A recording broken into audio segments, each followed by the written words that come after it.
bienvenue dans cette nouvelle vidéo de la chaîne Les Comics pour les nuls. Je suis de retour, voilà, j'ai pas fait de vidéo pendant pas mal de temps. Il y a des gens qui m'ont demandé en commentaire pourquoi, comment ça se faisait, quand est-ce que j'allais revenir. Le truc c'est que j'ai simplement un peu plus de mal à trouver du temps pour lire des comics en ce moment avec mes études puisque j'ai du mal à trouver du temps pour lire des comics, j'ai pas forcément beaucoup de choses à vous parler dans les vidéos. Donc j'en avais fait moins, et puis bon, j'avais aussi fait de belles annonces pour 2015. Je voulais faire des vidéos plus régulièrement, mes lectures comics VO, etc. Et j'ai vu que c'était un peu difficile à mettre en œuvre. Donc voilà, je suis de retour, je vais refaire des vidéos, mes lectures comics. Donc on va reprendre la niveau rotation, je sais plus où j'en étais, je mettrai ça quand je uploaderai sur YouTube. Nouvelle formule pour mes lectures comics pour que ce soit un peu plus facile pour moi, un peu plus gérable. C'est-à-dire que je vais faire des vidéos quand j'ai le temps. Voilà, ce sera pas un format régulier, ce sera quand j'ai le temps. Et quand j'ai le temps de vous faire une vidéo, je vous parlerai des derniers comics que j'ai lus. Ça sera entre 3 et 5 comics. Parfois il y en aura 3, parfois 4, parfois 5. Aujourd'hui il y en a 4. Et donc voilà, je vais vous parler des 4 derniers comics que j'ai lus. C'est pas des sorties très récentes, c'est quand même un peu récent, hein. Je suis pas à la pointe des news là, mais voilà, vous avez peut-être vu d'autres vidéos qui en parlent. Mais si vous voulez avoir mon avis sur ces lectures, bah, c'est ici que ça se trouve. Je vais quand même continuer le principe que j'avais lancé dans les anciennes vidéos, c'est-à-dire commencer par les titres les plus accessibles et aller du moins en moins accessible. Donc, premier titre pour cette nouvelle vidéo, c'est Batman Eternal. Batman Eternal est un titre que j'ai attendu pendant pas mal de temps, quand il est sorti aux États-Unis, ça a fait de très très bons échos, et lorsque Urban l'a annoncé à la Paris Comics Expo, j'étais là, je vous ai fait une vidéo là-dessus. J'étais content. Et donc Batman Eternal est sorti il y a quelques temps maintenant, je l'ai acheté et je l'ai lu, et c'est vraiment super, c'est vraiment super. Alors, Batman Eternal, Scott Snyder est crédité comme scénariste. Et en fait, ce qui s'est passé pour cette série, c'est une série, euh, hebdomadaire aux États-Unis. Il y a un numéro toutes les semaines. En fait, il y a eu une histoire de base qui a été écrite par Scott Snyder et James Tynion 4. Et en partant de cette histoire de base, des scénaristes ont écrit les épisodes. Et les scénaristes sont Scott Snyder, James Tynion 4 et John Layman, Ray Fawkes et Tim Seeley. Et ensuite, il y a plein de dessinateurs, certains grands noms comme Jason Fabok, Dustin Nguyen, et puis d'autres que je connais pas forcément. Euh, dans l'ensemble, j'ai trouvé le dessin très très bon dans ce numéro. Je peux vous montrer la première page, que je trouve vraiment très belle. Et puis le scénario est vraiment aussi à couper le souffle. Très très bon. C'est pas vous spoiler que de vous dire que dès le premier épisode, le commissaire Gordon va être arrêté. Et à sa place va être nommé un flic véreux. Et c'est voilà toute la base de l'intrigue de Batman Eternal. Très sombre, du Batman très sombre comme on aime, avec une enquête, avec de l'action, avec un beau Batman très bien dessiné. L'histoire faite par Scott Snyder et James Tynion 4 est juste extraordinaire. Et c'est épais, c'est très épais, hein. On a là-dedans, je vais regarder pour pas vous dire de bêtises, on a 13 épisodes. Et donc c'est vraiment beaucoup, hein. On n'est pas habitué toujours à ça, que ce soit chez Panini ou chez Urban, à avoir 13 épisodes d'un coup, 13 épisodes, et je les ai lus très très vite, quoi, hein. C'est vraiment bon. Les dessins, je peux vous montrer encore quelques petites pages, des pages qui ne spoilent pas, si possible. J'essaie de trouver un peu d'action. Ce qui est intéressant dans le fait que les dessinateurs se succèdent, c'est qu'il y a différents styles qui se succèdent aussi. Par exemple, si je vous montre cette page, vous voyez que c'est un style différent de ce que je vous ai montré juste avant. Mais c'est agréable aussi. Et c'est pas décousu. Parfois, le fait d'avoir plusieurs dessinateurs qui se succèdent dans des styles différents rend les choses un peu décousues. Ici, c'est pas du tout le cas. Les styles sont différents, mais c'est cohérent et l'histoire est vraiment bonne, donc ça se lit vraiment, vraiment avec beaucoup de plaisir. Alors, quelques petits bonus à la fin, hein, Urban nous a quand même habitués à plus que ça. Couverture crayonnée, quand même vachement beau, hein. Là aussi des crayonnés. Très sympa. Voilà, c'est un titre à voir. Si vous hésitez encore à lire Batman Eternal, allez-y. Est-ce que c'est accessible aux débutants? J'ai envie de dire oui et non. C'est-à-dire que c'est un tome 1, c'est le tome 1 d'une nouvelle série. Ça fait quand même un peu référence à des événements qui se sont passés dans Batman, la série Batman de Scott Snyder et Greg Capullo. Série excellente au passage, si vous n'avez pas lu ça, allez-y.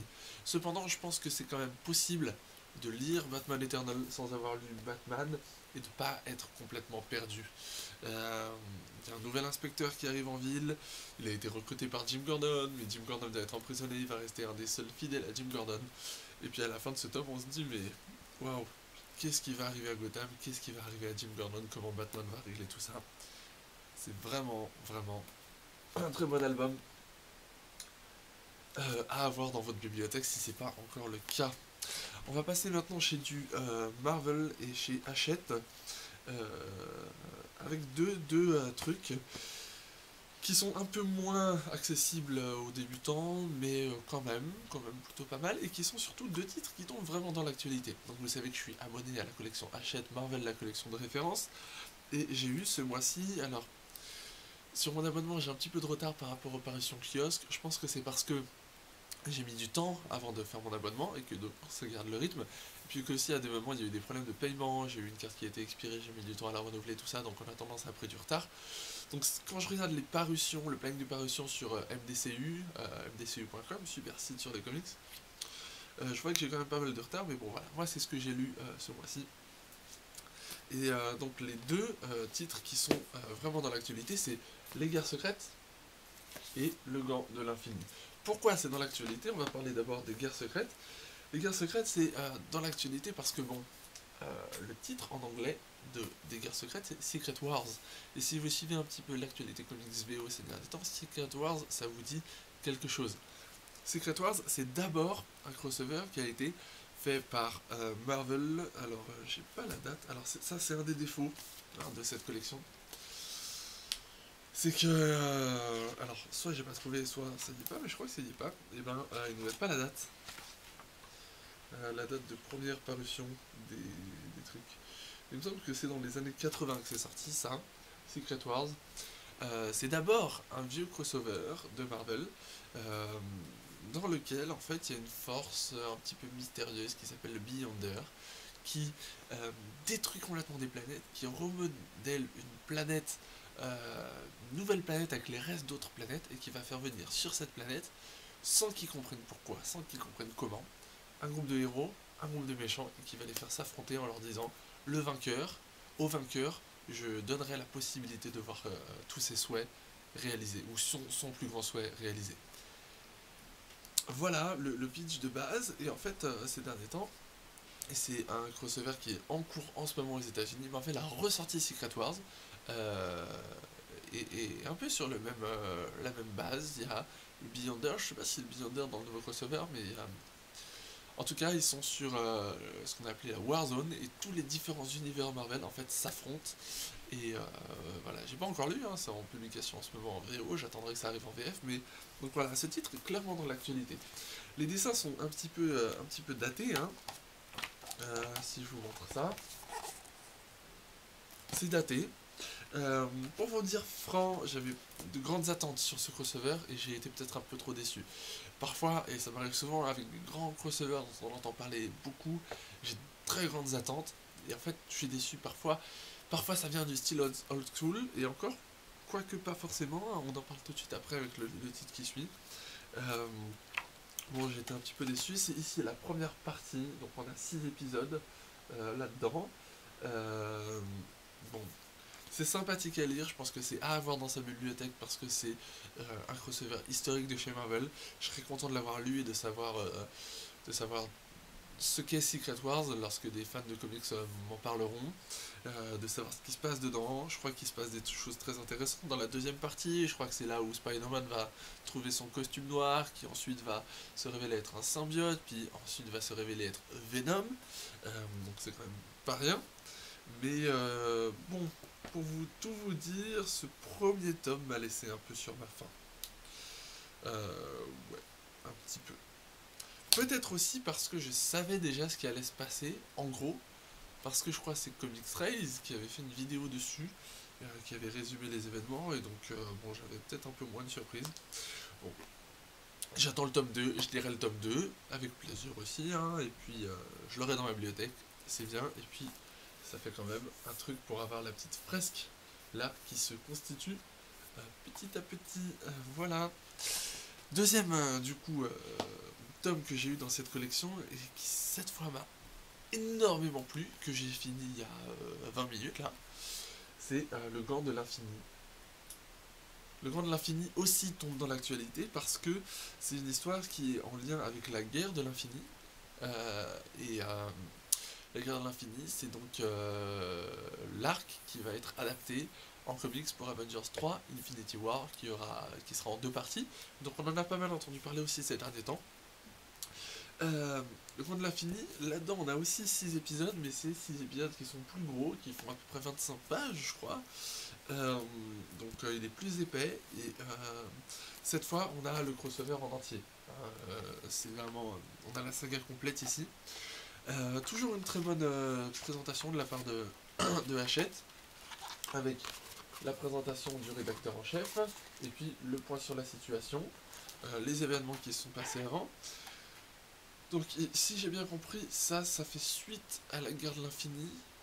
Et donc là, enfin, sur le point sur la situation, on raconte un peu les événements. Je suis pas sûr de ça, hein. Si je dis des bêtises, corrigez-moi dans les commentaires. Donc Jim Starlin et George Perez, c'est pas que George Perez qui va faire le dessin. On a aussi Ron Lim qui fait les derniers numéros.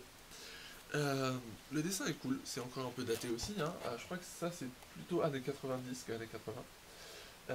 C'est quand même daté, mais c'est le genre de choses où l'histoire est tellement bonne que le dessin pourrait être fait par un gamin de 5 ans, j'ai l'impression. Je serais quand même captivé. Le dessin est quand même bon, hein. Il y a des beaux effets, on est bien pris dans l'action grâce au dessin. Mais l'histoire est juste extra, quoi. Le pitch, Thanos s'est emparé du gant de l'infini. Donc c'est un gant qui regroupe les 6 gemmes de l'infini, qui fait, en gros, qui fait de lui un dieu. Et qu'est-ce que Thanos va faire avec cette toute-puissance? Et bien évidemment, c'est Thanos, c'est un grand méchant, et il va faire des choses horribles. Il va tuer la moitié de la population, et il fait tout ça en fait pour séduire la mort. La mort, alors c'est la personnification de la mort, et en fait Thanos est amoureux d'elle.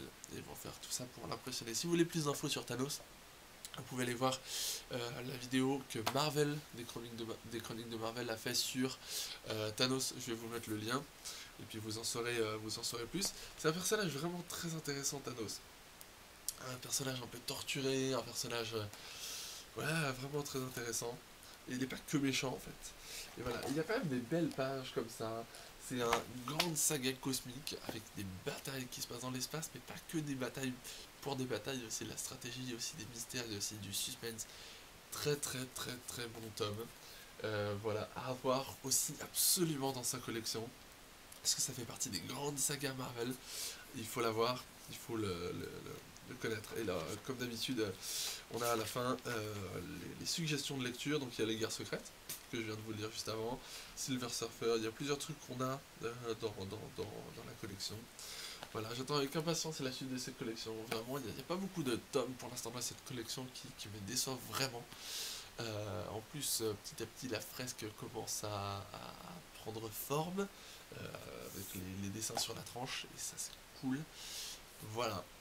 On va finir avec un dernier titre, je vous avais dit qu'il y en aurait qu'un, donc voilà le quatrième. Alors je vous ai pas dit les deux Marvel là pour moi sont pas vraiment pour des débutants. Un débutant peut le lire, il va peut-être être perdu un peu au niveau des personnages, mais bon, il faut bien commencer quelque part. Je dirais pour quelqu'un qui a déjà lu un peu, qui est déjà un petit peu à l'aise dans l'univers Marvel, c'est peut-être des bonnes choses pour connaître les sagas historiques de Marvel.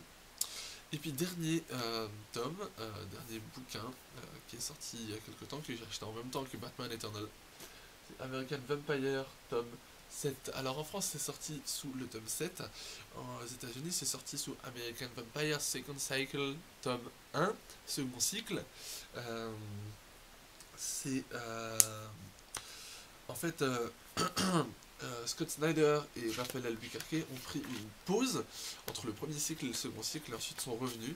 Et on a en fait au tout début un petit mot de Scott Snyder qui nous explique ça, qui nous explique pourquoi ils ont pris du temps, qui nous explique à quel point c'était difficile pour lui parce qu'il avait envie de revenir sur American Vampire et comment en même temps ça a été bénéfique. On a aussi un petit résumé de ce qui s'est passé avant, très très bien fait avec des flèches, tout ça, des événements. Et puis, on rentre dans le vif du sujet. Le truc, et c'est ce que Scott Snyder nous dit en préambule, c'est que ici, on va pas seulement avoir les vampires américains, les vampires scandinaves, etc. Enfin, tous ceux d'avant. On a en plus un grand méchant qui arrive, c'est le marchand gris, c'est le titre du tome. Qui est ce marchand gris? Qu'est-ce qu'il veut? Pourquoi? Ce qu'il fait? Comment l'arrêter? Etc. C'est tout l'intrigue de ce premier tome. Je dis premier tome parce que même si c'est tome 7, c'est quand même le tome 1 d'une toute nouvelle saga, etc. Et c'est comme ça qu'il a été mis aux États-Unis. Je comprends tout à fait Urban d'avoir mis le tome 7 pour fidéliser la clientèle. Lorsqu'il y a un tome 1, on n'est pas forcément. Enfin, je sais pas. C'est vraiment deux politiques différentes, quoi. C'est-à-dire sur American Vampire, ils mettent un numéro 7 alors qu'aux États-Unis c'est un numéro 1. Et par exemple, sur Swamp Thing, qui va bientôt revenir chez Urban, ils mettent un numéro 1 alors qu'aux États-Unis ça n'a pas été renuméroté. Ouais, c'est différentes politiques éditoriales, hein, je sais pas trop pourquoi, mais bon, moi ça me gêne pas, hein, de toute façon, tant que les séries que j'aime continuent, moi ça me va. Voilà, donc cette série est toujours bien, toujours scénarisée par l'immense Scott Snyder. Voilà, quand j'ai acheté ça, en fait, j'ai lu Batman Eternal et ça un peu dans la foulée. J'avais 2 tomes de Scott Snyder vraiment, vraiment très bons. Et puis au dessin, c'est toujours Raphaël Albuquerque. Et je trouve que son dessin, euh, qui peut parfois passer pour un peu brouillon, mais en fait non, c'est un style dynamique, c'est un style vraiment cool. En fait, ce dessin, je trouve, se prête vraiment à cette série, quoi. Au début, il a fallu que je m'habitue à, à son dessin, mais en fait, maintenant, j'imaginerais pas quelqu'un d'autre pour dessiner cette série. Je vous montre vite fait un truc, peut-être un mini spoil, enfin, quoi que je pense pas. Voilà, le marchand gris, vite fait. C'est ça, le marchand gris. Voilà ce qui attend nos héros dans ce tome. Les dessins, ouais, les dessins sont vraiment toujours très cool. Et puis voilà, Urban a déjà annoncé la suite. Je crois apparemment c'est une série qui marche plutôt bien en France, hein, s'il continue, et ça marche bien aux États-Unis aussi. Scott Snyder a une bonne réputation, donc c'est super. Alors ça, c'est tout de suite beaucoup moins pour les débutants. C'est un 7ème tome. Évidemment, pour tout comprendre, le mieux c'est d'avoir lu les 6 tomes avant. Si vous voulez faire un peu le fou et que vous voulez pas racheter les 6 tomes qui précèdent, enfin même plus que ça, les 8 tomes, puisqu'il y a aussi 2 tomes de American Vampire Legacy, qui est la série annexe, mais qui quand même, enfin dans laquelle quand même les événements sont liés. Si vous voulez, bon, vous pouvez faire le fou et puis acheter ça et puis essayer de comprendre ce qui s'est passé avant avec ça. Mais là, c'est quand même très résumé. C'est un peu plus pour remettre les choses en tête aux lecteurs qui ont lu avant. C'est pas trop pour les nouveaux lecteurs. Si vous avez commencé American Vampire Legacy, vous aimez, vous voulez continuer et tout, moi je peux juste vous dire que c'est aussi bien qu'avant, voire même mieux. Si vous voulez commencer American Vampire, évidemment je vous conseille d'acheter les 6 premiers tomes de la série principale au moins, et puis si vous pouvez aussi les tomes d'American Vampire Legacy. Euh, Si vous pouvez vraiment pas, bah allez-y, hein, sautez dans le bain, et puis au bout d'un moment, vous serez peut-être un peu perdu au début, puis au bout d'un moment, vous allez vous y retrouver. Hein. Après tout, c'est un peu comme ça qu'une toute une génération de lecteurs de comics a commencé, hein, en allant acheter les numéros en kiosque. Voilà. Bon, je commence à avoir le nez qui coule et je vais me mettre à renifler tout ça, il va falloir que je me mouche. Donc bah moi je vous ai présenté les 4 tomes que je voulais vous présenter aujourd'hui, donc maintenant je vais vous laisser. J'espère que ça vous fait plaisir que je revienne, j'espère que cette vidéo vous a plu. Je sais pas trop quand j'en ferai une nouvelle, on verra. Comme je vous ai dit, c'est quand j'aurai le temps, quand j'aurai des choses à vous dire. Et ça va être un peu plus cool pour moi de cette manière-là. Donc voilà, je vous dis à bientôt. Lisez des comics, kiffez-les, parlez-en autour de vous. A plus.